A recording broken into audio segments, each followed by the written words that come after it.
Welcome to Penrose Learning, where we make understanding easy. In this video, I will explain how to cook perfect bacon. Preheat your oven to a steady 375 degrees Fahrenheit before you even touch the bacon. Line a sturdy baking sheet with aluminum foil to catch all the rendered fat, making cleanup wonderfully simple. Then, place an oven-safe wire rack directly on top of that foil. This elevation is key, allowing air to circulate all around each slice, ensuring a truly even crisp every single time. This method ensures consistent results.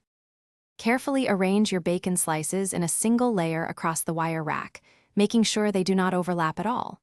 Giving each strip its own space is crucial for uniform cooking. Putting the bacon in cold, straight from the refrigerator, helps it render its fat slowly and evenly, preventing it from cooking too fast or curling excessively. Slide the baking sheet onto the middle rack of your now hot oven. Let it bake for approximately 15 to 20 minutes for the initial cook, depending on how thick your bacon slices are. Once your bacon has had its initial bake, carefully use a pair of tongs to flip each individual slice over. This ensures both sides achieve that beautiful, golden brown crispness we are aiming for. Return the tray to the oven and continue baking for another 5 to 10 minutes. Watch it very closely during this final period, as bacon can go from perfectly done to overcooked in a matter of seconds.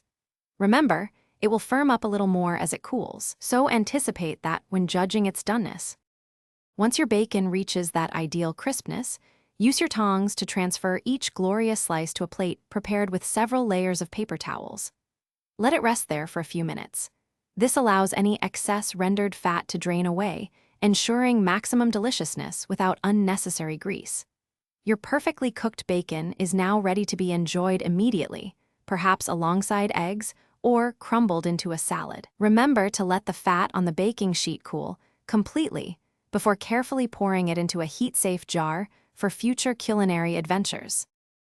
Thanks for watching. If this was helpful, leave a like and consider subscribing. See you next time.